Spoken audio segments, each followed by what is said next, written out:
Hey, everybody, this is Marissa Peters on From Carpools to Chemo, and I'm so excited to introduce you to Tony Benna. Tony is a director renowned for blending live action storytelling with his background in stop motion animation to craft distinctive, heartfelt films.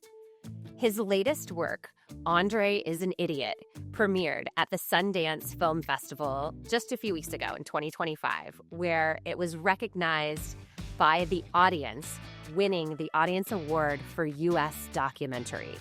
That's massive in terms of the recognition for this film.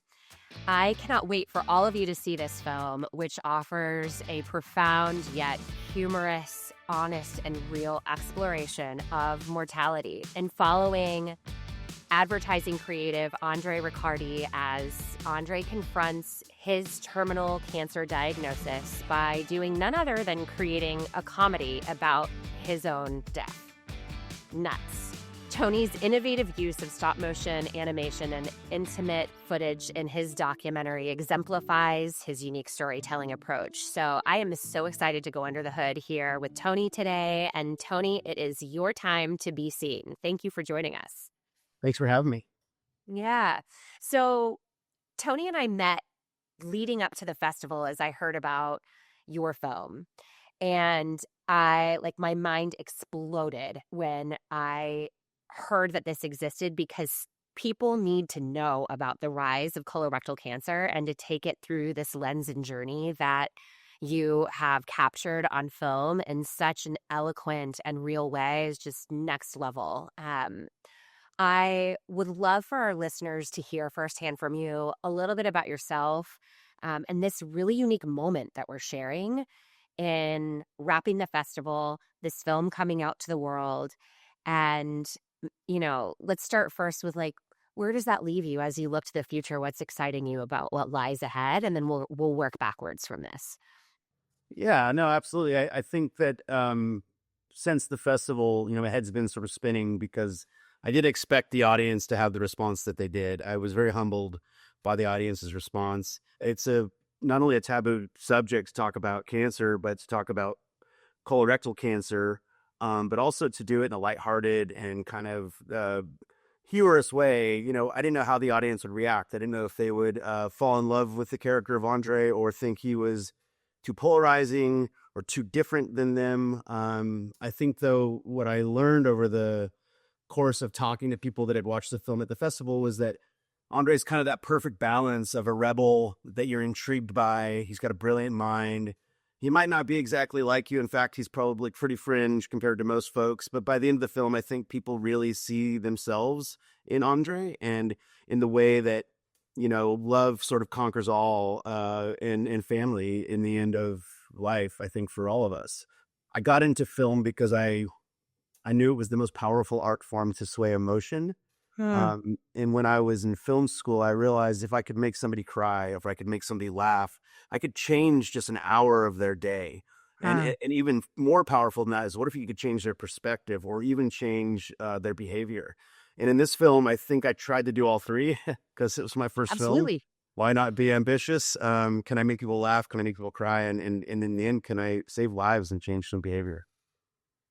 I would say home run isn't even an appropriate description for what you accomplished in telling that story. I'm still so deeply moved by the way that you told it and how you did it. And I think, to me, in seeing a film, it's what do you carry with you out of that theater? Like you said, are we talking about it after we left? Does it lead us to a dinner conversation or pillow talk, or you wake up the next day and it still is there with you?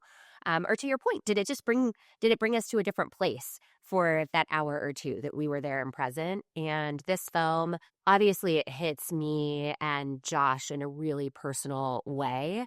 But it's life-changing, I think, for people who have not only experienced cancer, but experienced loss and challenge. And certainly for me with butt cancer, forever, the way that you captured this is so beautiful and honest, and people can see themselves within it. And I, for one, as you look at your artistry and craft and what showed up on that screen and where it goes next, I can't wait to see two things. Number one, where you go next and what you do as a result of this beautiful, long-lasting piece of art that you created. And also where people go next and what happens as a result of the platform that your film is elevating. Um, will you tell our listeners a little bit about how you came to this piece and also like how Andre broke the news to you? Because you're really close friends. And to get the news of a cancer diagnosis, like it just knocks people flat immediately. What walk through? I know this story from being there with you, but I want everybody to get to know how you came to this piece and as a human, like how you process this, both the news of a friend and also this. It takes on opportunity of a lifetime, like in a whole different way of describing it, because it literally is about his lifetime and that limited time that he did have. I'd worked with Andre on multiple projects in my career. He would hire me to direct a lot of his ideas. He was a brilliant creative director, brilliant writer. All of his ideas were insane, though. They always involved breaking some law, or, you might get shot, or, somebody might die, or we might get sued. But they were mostly ad ideas, some television show ideas we did pilots for. But always very, very interesting and well thought out creative, a little insane. But, I always jumped at the opportunity whenever he would call. We became good friends over the years, of course, traveling together for all the projects we did. He would tell me the most bizarre stories over drinks and dinner that I couldn't believe were real. And I thought he was elaborating on a lot of these stories, like the story of his wedding, his green card wedding. These are things that he told me over the years that I was like, are you making half this up or are you for real? Because this is like insane. It's like a movie. Your life's like a movie. So when Andre approached me about this film, I hadn't spoken to Andre in probably 5 years. I had a child and we had some complications. And anyways, I had sort of taken a hiatus from work, but I got an email from Andre and said, hey, I've got a project for you. You're going to love this. And he said, I've got a fun project for you. You're going to love this. Let's get on the Zoom as soon as possible. And about 2 days later, we get on a Zoom and he's like a kid. He's like so excited. And I'm assuming it's some ad or some TV show idea. And he's like, okay, you're going to love this. I have stage 4 cancer. I'm probably going to die, but I want you to direct a comedy film about my death. And I just was like, what? And he said it again. And I was like, but wait, go back to the first part. Like, you have cancer? Are you messing with me? And he's like, no, I really have cancer. But don't worry. It's going to be fun. It's going to be funny. It's going to be outrageous. It's going to be hilarious. I really want you to direct it. I think creatively you're the right person. And are you down? And I'm so taken aback that from the world of Andre, can't tell if he's messing with you or not. But I realized he wasn't. I realized he was serious. And I said, hey, can I just take a week just to kind of digest the fact that you have cancer, man? Because like, I just got hit with that, let alone the comedy. It just was kind of confusing to me. And so, but very true to Andre's form of the way you would pitch something like that. And we get off the phone, and within that week, I told my wife that Andre had cancer, that it was bad, that it probably was, not going to have a very good outcome. And she said, he's trusting you with such an intimate story. It's really maybe the final story he tells. And that's an honor. I know there's no money and I know that this is such a far out there thing, but it's such an honor that he's asking me to do this and you should consider it. And so at first I thought, if nothing else, I'm going to capture all of Andre's crazy stories that he told me over drinks over all the years. And I'm going to gift them to his family so those stories will never die. And I also wanted to corroborate some of those stories to see if they were real, like, ask his wife to in a separate room, the same story, just to see if he was elaborating. Turns out he didn't elaborate at all. Every story was true. But yeah, the rest is history. I chose to do the project and said I would do it to the end as long as he wanted to film. And that's what we did. Yeah, you totally did. As you were sharing about that, I in my mind jumped back to the part of the film with the newlyweds game. And like literally you were running your own like recon of, do these really match up? Or is it going to be like, yeah, they love coffee, but actually they're only a tea drinker, far beyond that, in terms of the matchup. But look, in all seriousness, having the honor to not only hold someone's hand and work that closely with them as they walk through the final years, months, days, and hours of their life. There's so many insights that can happen as people are going through that kind of experience, both for the one experiencing it and those around them. And I'm curious to understand, like, what did you learn personally from walking that walk with him, besides your family and with his family and as his friend through it till the end? I mean, I would say that one of the takeaways for me personally was just being aware of my mortality in such a different way for the first time in my life. I started the film, I was, I guess, 39 years old, and I had a child. My daughter was 5 when I started the film. Having a kid will make you aware of your mortality, but watching your friend kind of slowly deteriorate and realizing that you're only about 8 years younger than he is, or maybe 10, and kind of thinking about that as a timeline of like, well, my daughter might be 15. It might be the last time she sees me. It really made me aware of my mortality day in, day out, which is something I think we should all think about more often. It's hard to consider because we don't like to think about it because it's scary and it's the unknown and nobody talks about it. But it's such an important thing to consider because you start living differently, right? So instead, you start approaching your daily life and what you're grateful for, and every little thing becomes that much more important when you're considering your mortality. There's that old, memento mori. We should be considering death on a daily in order to truly live, and I subscribe to that more than I ever did because of the film. As far as like fear of what was going to happen to Andre, I had cancer has been kind of part of my life since I was a child. My grandmother died in our living room through hospice over a year when I was a teenager, 13, 14. My other grandmother, I was holding her hand in her last breaths. She died of cancer as well. So I've seen what cancer does to people. I knew the path. I knew the worst case scenario. I wasn't afraid of that. Ironically, Andre had never really been around death. And so it was new to him, and a lot of the people around us on the film. I don't want to say I wasn't afraid of it. I mean, I wasn't afraid of it, but I just knew what to expect if things went the way that they did, which Mm-hmm. the disease, disease sort of taking over the body and how that rapidly changes somebody. As hard as it was, I was sort of probably more prepared than most for what was on the horizon. I wonder, like, as you talk about that experience with your grandmothers and going through that, in part, was that part of the preparation for you to be ready to say yes to someone like Andre in a moment like this? Had you not experienced that, I can't imagine going through what you did and captured on this film and to be there for him and his family in that way. Because there's an emotional tax and weight and honor and a great gift to be with someone through those moments. Both are the same, both can be true at the same time. But it's not lost on what that feels like and what that prompts people like you and your wife and loved ones to think about at the same time too as you're experiencing it. Around how many times, doesn't matter how many times you kind of experience death in your life, it's still just as heartbreaking each time. Because of my experience with cancer and death, and it was also my grandfather died of liver cancer, and because of my experience with watching people very close to me deteriorate from cancer, I wasn't afraid of the physical change. I think the scariest thing was actually, having to to be with the family and speaking with the family as they're witnessing their father or husband, deteriorate.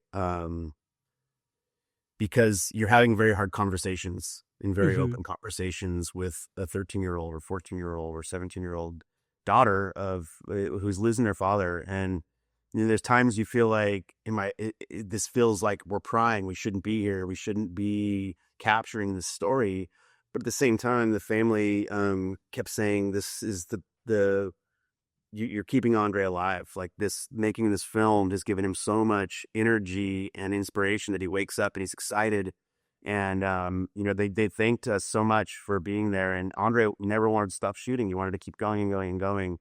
And in the end, I also feel like it wasn't just helping Andre. I feel like the film almost became, not that I'm a therapist by any means or stretch of the imagination, but because I'm asking these questions and because we're sitting in an intimate room, the wife and I or the kids and I, talking about death, talking about mortality, talking about what's going on with Andre, it became almost like therapy sessions for all of us, right? We're forced to sort of look in the mirror at our own mortality, but also look at what's happening at a deep level and question things that are hard to question, even hard questions to ask, where you're just like, oh, that's a gut-wrenching question, but we should talk about it. And I think in the end, it actually did a lot of good to have those discussions, to have those conversations. Like I said, hours and hours of interviews that didn't make it into the film, but they're almost like hours and hours of therapy session. It's the best way I can describe it. Well, and I think when we look at film or we look at music or we look at art, in my own journey with cancer, I'm like, if it all ends tomorrow, for example, like what lasts long beyond my physical presence here? And these forms do.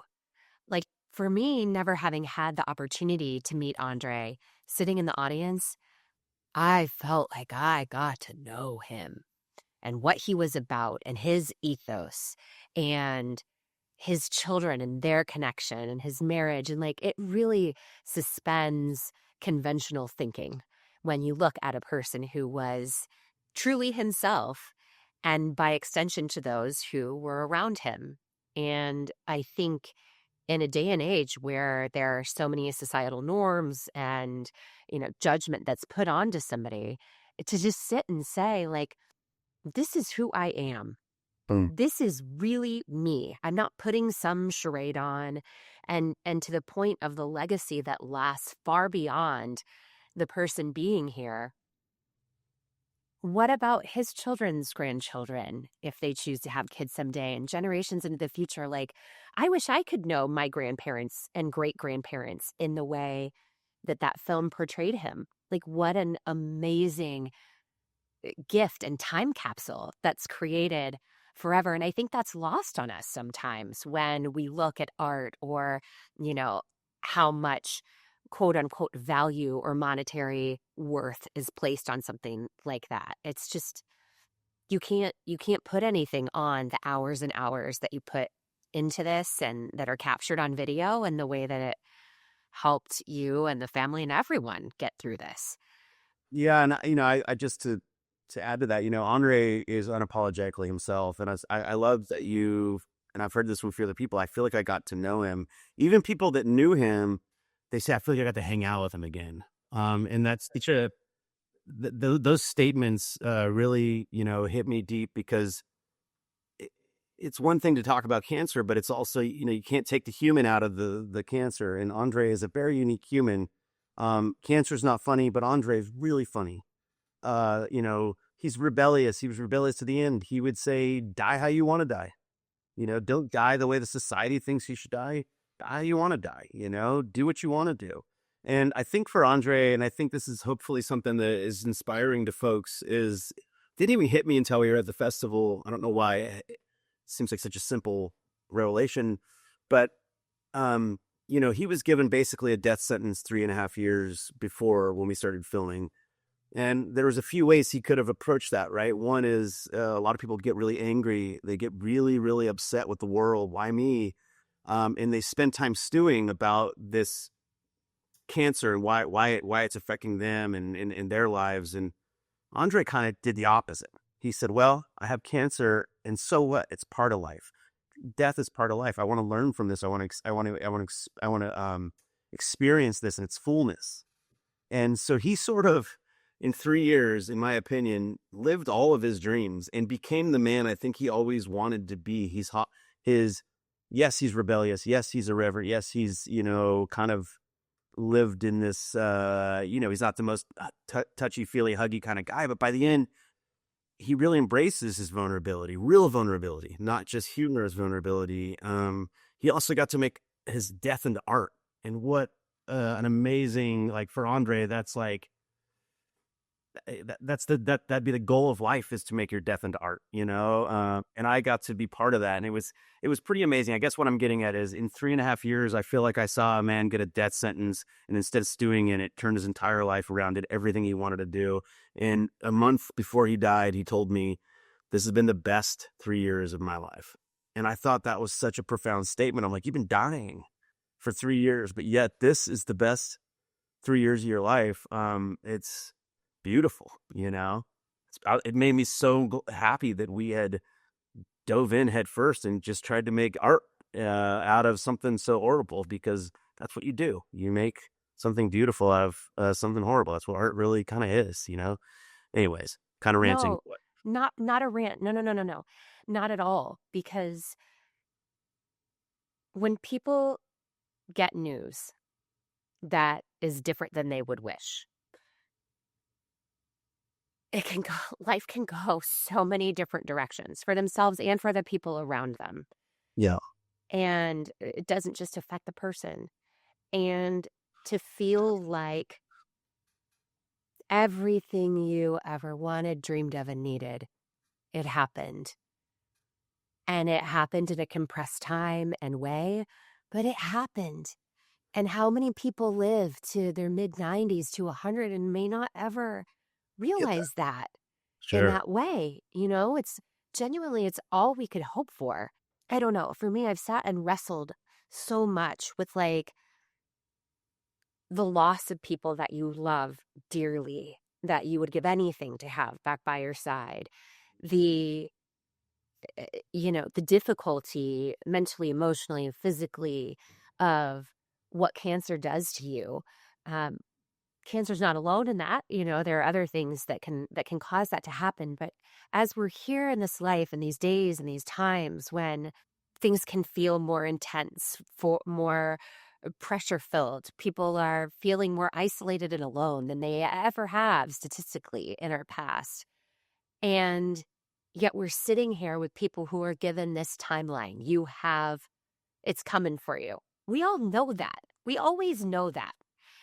We just don't really know when or how. And as crazy as this sounds, like, to my core, I believe that cancer gives us the gift to push into those tough questions, to truly take and hear that other person's truth rather than imagining what it might be. There's a conversation I had with my late voice teacher. She had metastatic breast cancer that took her in April of 2020.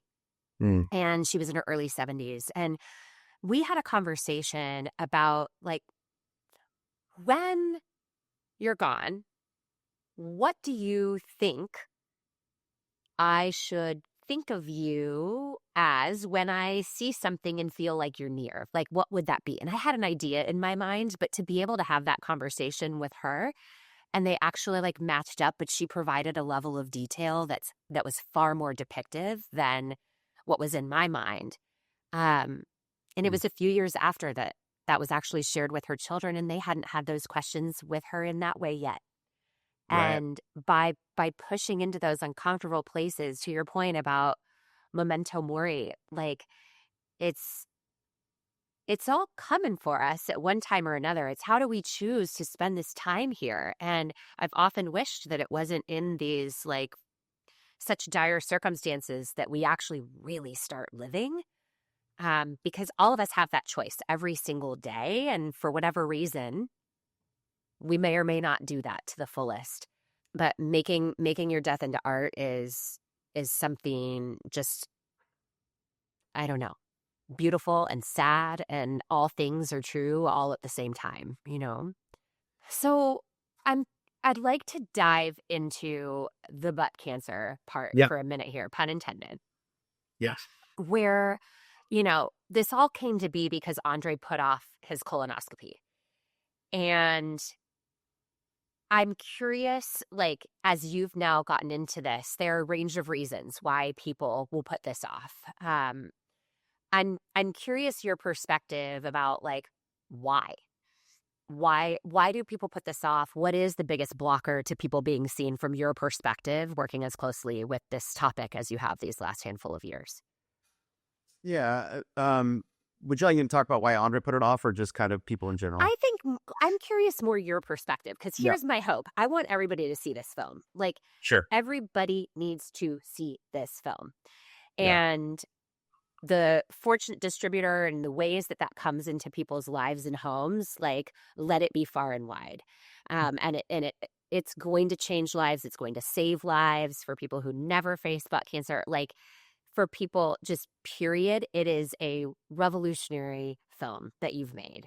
So I'm really curious your perspective, Tony. Like, what do you make of this thing that is an entirely preventable form of cancer if caught early? 90% of people are living if they catch a stage 1 colorectal cancer diagnosis. Yet there still are these like massive barriers that hold people back. And I'm curious your perspective on that. Cancer alone is sort of a dirty word, right? People don't like to talk about cancer. You whisper that so and so has cancer, and everyone's like, "Oh." But then ass cancer becomes, or butt cancer, or whatever you want to call it, becomes even harder to talk about. I think that there's a lot of misinformation too. As we were, creating the film, there was a lot of women that didn't realize they needed to get colonoscopies. They're like, "Well, that's for men." I'm like, "No, colonoscopies are anyone with a colon. Anyone can get colon cancer." I just But heard somebody, I heard somebody say this last week, a physician, and it is the only form of prevention that knows no gender. right. All of us get to have a colonoscopy. Mm-hmm. But serious about the myth. I have not heard women say that. That's wild. Yeah, and so, I mean, even some of the wives that were involved in the filmmaking, like people that were involved in the film, they're like, "What do you mean we have to get colonoscopies too?" It's like, yeah, women have to get them as well. So there's some misinformation or not enough information if women in their 40s aren't realizing they need to get colonoscopies and they think it's for men. I even had somebody at the festival say, "I think this film's going to be really inspiring to 40-year-old men." And I said, "Well, what do you mean just men? It should be inspiring to anyone with a colon. We all are susceptible to this cancer." And so I think there's a Wow. misconception there about who needs colonoscopies and who can get colon cancer. Number two is, I think, because with women too, that, it's like, "Oh, women never pass gas." Like that was the joke when I was a kid. My mom like, "Oh, well, I'll never fart." And I think that because it's sort of like this proper prim, kind of old school way of thinking that women never, do that to talk about ass cancer for a woman is a stretch, especially somebody like my grandmother would be horrified to speak about, colon cancer. And even in the film, you realize that Andre's father is similar. Like he would never speak about his weaknesses or his vulnerabilities. So I think for a lot of people, even just talking about their sickness or the weaknesses or vulnerabilities is an old school mentality of like, we don't go there. We don't talk about it. It shows weakness. But to talk about ass cancer is even another level of like, you definitely don't go there. So I just think it's taboo to talk about, unfortunately, and it shouldn't be. I mean, every 6-year-old or 5-year-old or 4-year-old is making fart jokes all day long. It's like the coolest thing to talk about when you're a little kid. And then there's a certain age where it's like, okay, nobody talks about that stuff, but it's our body, it's a part of our body that is necessary function. And we need to take care of it just like any other part of our body, and we should be able to talk about it. Yes, it's where waste comes out of, but that's a very important function. So I'm rambling a bit, but I think it's just so taboo. I think it's layers on layers. And that's what this film, if you would have asked me if my first film would have been about anything in the world, I would have never thought it would have been about ass cancer. But I'm glad it was, because it was sort of like a topic that nobody wanted to touch with a 10-foot pole. Even just in conversation at dinner, I will say that in the process of making this film, over 200 plus of our friends, family members have sent us videos. "I'm getting my colonoscopy. Hey, do you want to come with me?" Like, people are inspired to maybe get a buddy to go with them, so it's not like they're alone to go through the process with. So I think that conversation, once you open it, is actually not that embarrassing, and it becomes a very adult conversation where you're Yeah. able to talk about it in a you can joke about it, but also I think it's just like we should look out for each other. Um, we should make sure that neither of us end up in this situation. We can help each other by not Yeah. being embarrassed, by talking about this. Totally. And like there's kids' books that talk about like we all poop and you see Right. all these Right. animals and their poop looks different. Like Yeah. before I had this, like we have poop bingo. And, all of these things, but it's making me sit and think as a mom of 3 boys, I'm like, maybe we shouldn't be telling them, "Stop talking about poop and farts and da da da da. Right. Like, this is bathroom talk only for the bathrooms." Like, no. Maybe this is part of us changing the way this shows up for generations. It actually has, like, profound impact on their health. Yeah. I have told the boys, I'm like, "Whoever thought your mom was gonna be the one talking about poop and bathroom and potty and all these And they extra are. things more than you guys, but, like, I got your Right. number. I'm in on this." I know, like, a PSA was an important part of what, comes out of this film and really is a component of the film as well. I just got an interesting image of, like, kids just talking potty talk all the time, and that being part of the way this shows up on TVs and at home. Like, I don't know. There's probably lots of fun things to play with around this, but do you remember, as you're talking about your grandma or everybody, "Oh, no, oh, we don't do this. My farts smell like roses," or whatever, happens here is, like, do you remember that campaign, this is your brain on drugs, right? Like, literally, that is the only PSA that I can really reference and turn back to. Like, what's your take on how we bring butt cancer, ass cancer, colorectal cancers to the forefront on this? Because I know that was a big wish that Andre had as well, is like extend the tentacles out long and far on how we really bring this into homes. And I don't know, maybe this becomes the "this is your brain on drugs" sort of lineup. Yeah, I think, for Andre, when he first was diagnosed, his first reaction was, I wasted my life. Oh Hmm. my God, I was in advertising and I sold Pepsi. I was the problem. I wasn't the solution.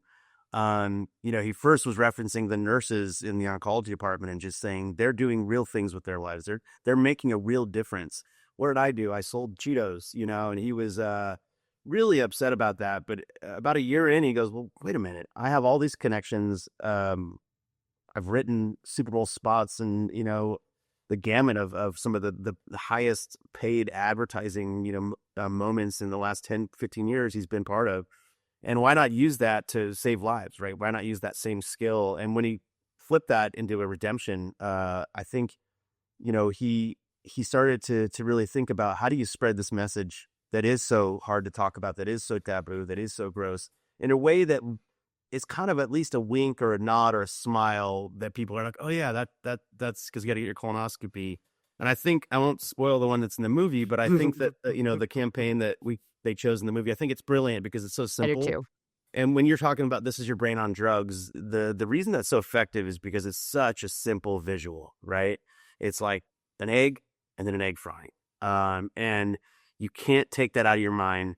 It Hmm. sticks with you forever. I remember that Hmm. ad as well. And I Hmm. think the ad that they stumbled upon and are trying to create in this film is very similar in that sense, that it's so simple that it's just the easiest reminder to get your colonoscopy, but it also Hmm. opens the conversation. Now you're walking down the street, you see one of those billboards or one of those, something that reminds you of a butthole, and all of a sudden you and your friend are joking about it, but you're talking about it.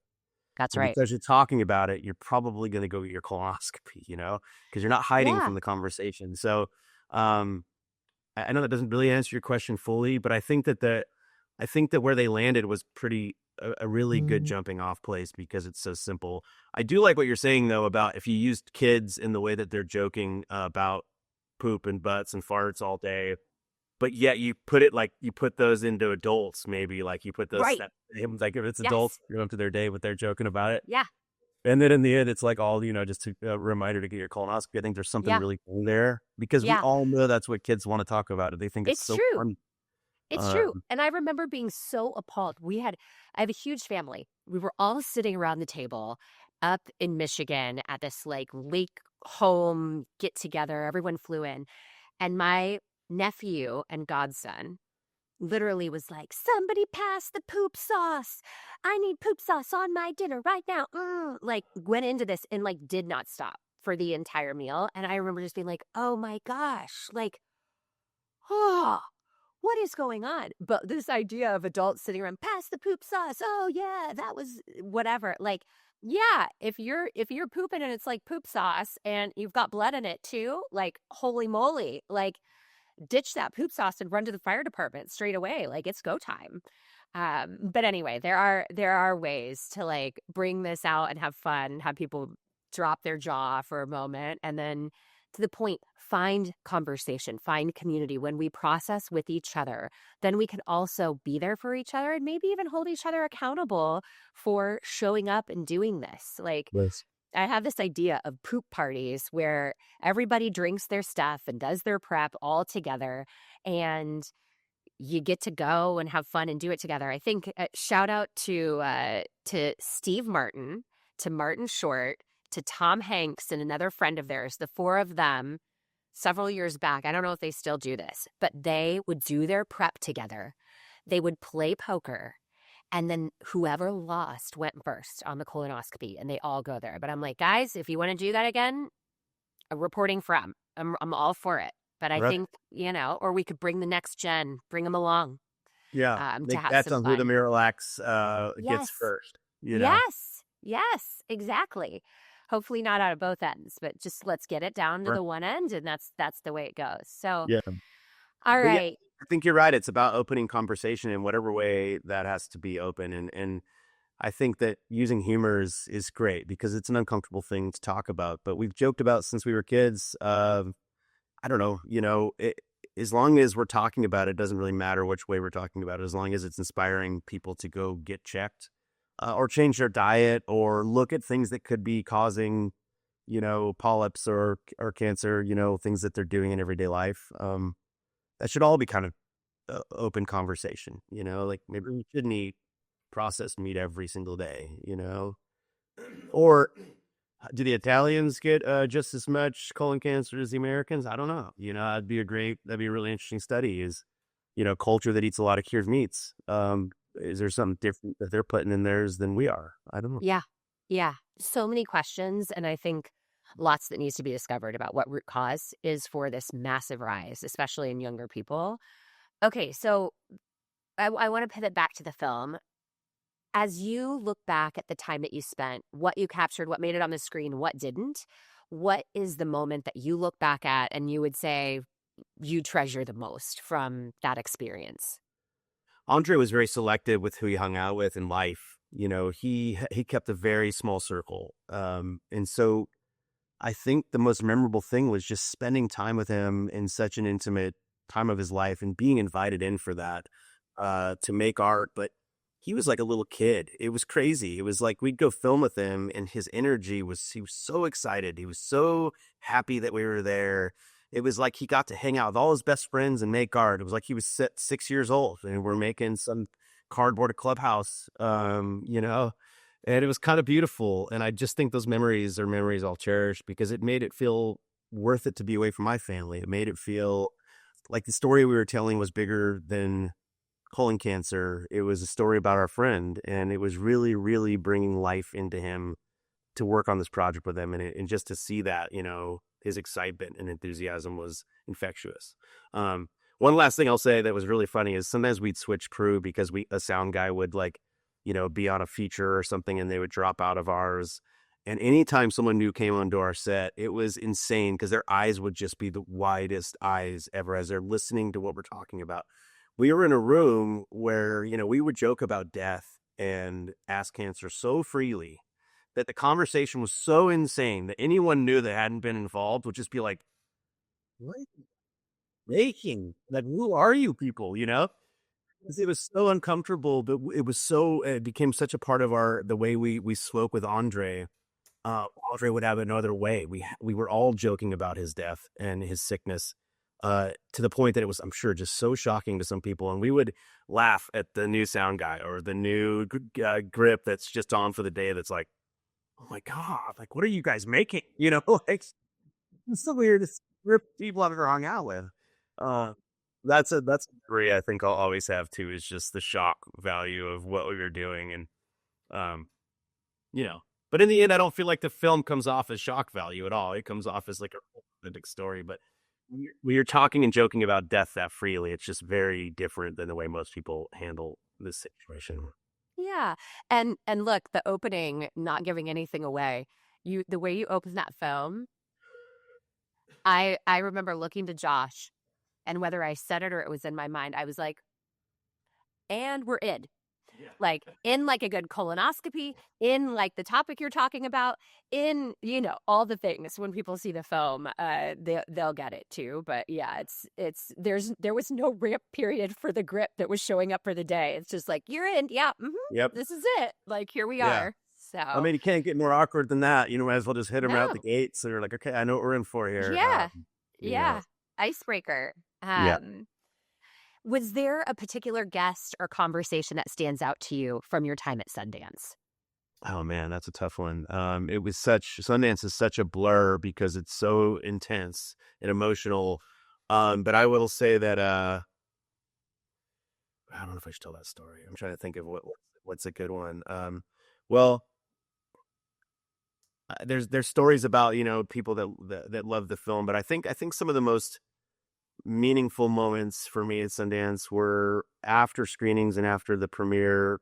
Cancer patients would come up to me and they'd be crying, or they'd give me a hug and just say, man, that I wish I would have seen this a year ago, or that just meant the world to me. Thank you for making this movie.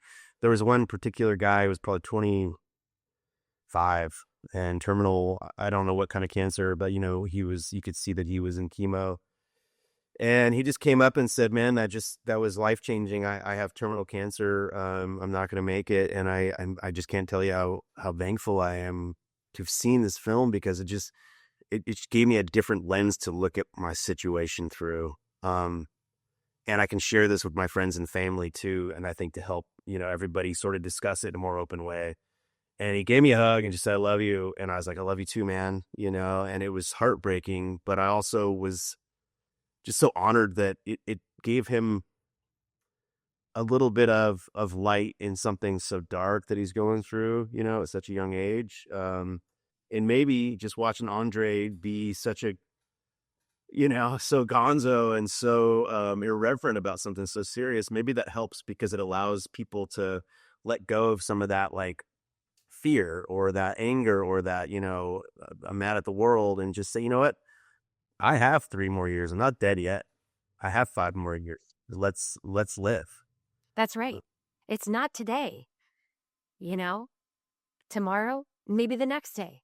But there are choices that we can make through it, as much as the choice probably would never have been to experience this as young as the person you described, certainly as Andre. For you as a filmmaker to connect with your audience in that palpable of a way too is just, Sundance just makes that happen. It's so infrequent that filmmakers get to connect with their audience directly like that, outside of that initial either corridor of release and so on and so forth. So I'm hoping there's lots more moments like that for you, or you get to like meet it face on in this. One more question before I bring us home. So music and clearly art was such a key element, like a core pillar of the film. Was there a song that was special to Andre? Yeah, there was a song that was special to Andre. Unfortunately, I couldn't convince the powers that be to get the rights for it. But the original song for the ending of the movie, right after the very last second, that I won't spoil, was the song from Jim Carroll band, People Who've Died. And it's that song that's like talking about his friends that have died of all these different, it's a rock and roll kind of punk song, perfect for Andre's personality. And it's really kind of funny. It's talking about all the different ways that his friends died over the years. And Andre just loved that as an ending. And I really tried to get that for the festival even, but I lost the battle on that one. And, beyond that, he was really into like Lou Reed. That kind of music was really his speed. Patti Smith. We didn't have kind of finance. You didn't have the money to really, get any of those kind of tracks. But I feel like what I was able to do with music that was successful was I was able to find, well, Dan Deacon, of course, did our composition. Beautiful, beautiful composition. He's electronic indie, but he's got a sense of humor, and he's a really, really intelligent guy. And working with him was such a pleasure. But he can hit that like comedic note, and then he can really hit that heartstring on the very next cue. So it's beautiful. But as far as the popular music, I kind of chose like these really small indie bands that I was finding on like TikTok or Spotify that would have like, 1,000 followers on Spotify. But the song was just so perfect for Andre. Um, there's that "Cancer's Getting Meaner" song that I just love because it's this guy that Jesse Wells that plays folk music in the woods on TikTok. And it just hits right at the perfect time, but it's got this sort of indie vibe, and it sort of takes you out of it being sad and lifts you back up in a indie film kind of way. And I think what the music did is it allowed the younger generation to appreciate the story in a different way because the tone matched, I think, closer to their generation. So I had 17-year-old come up to me after the second screening and say, "Dude, this is one of the best movies I've ever seen, and I'm only 17, but I'm not kidding you." And I said to him, I said, "Man, I didn't even realize this would connect with your generation. I mean, it's a film about a 50-year-old with colon cancer." And then his sister said, "But the music is so good and it's so poignant and it hits right at the right time. And it really just brought us into the film." And I thought like, oh, maybe the music is also helping connect with younger generations. And any way we can get this message across to any generation, the better, And so I think that the power in the music we chose is actually working, kind of making it cool, like making this movie cool, making Andre kind of hip in this weird way. Totally. As an early 40-year-old person, like you could 100% see the appeal to, frankly, this audience that we're trying to reach with Be Seen, of like this rise of people in their 20s, 30s, and 40s. I look at my boys and every day I'm like, I'm doing this because this kind of cancer is only getting younger, and we don't know the silver bullets of the cause for this. And I fundamentally believe that we will get to that point as long as we can continue to fund research and find better solutions to treat this. But catching people while we can, we have the tools if we can screen people early enough to be able to avoid this in our lifetime. And you did it. You did it. I mean, I thought this film came off as a narrative while being a documentary. I think for you and your first feature and it coming out at Sundance in the way that it did, just like big congratulations, Tony. It's Thank you. really such an honor. I'm so grateful that this film and this community brought us together and our paths to cross, and with the whole team to get to see it there at the premiere in that way was so, so special. And for all of our guests that we spend time with, we close with this question. And I'm curious for you, what does it mean to you to be seen? I think to be seen is to be noticed, right? And in this scenario with this film, I think it was about, for me, I'm going to put it in context of the film here, but for Andre to be seen as the human he was, the amazing, brilliant, gonzo, irreverent, just you'll never meet anyone in the world like Andre. So I'm so glad he gets to be seen finally by the world.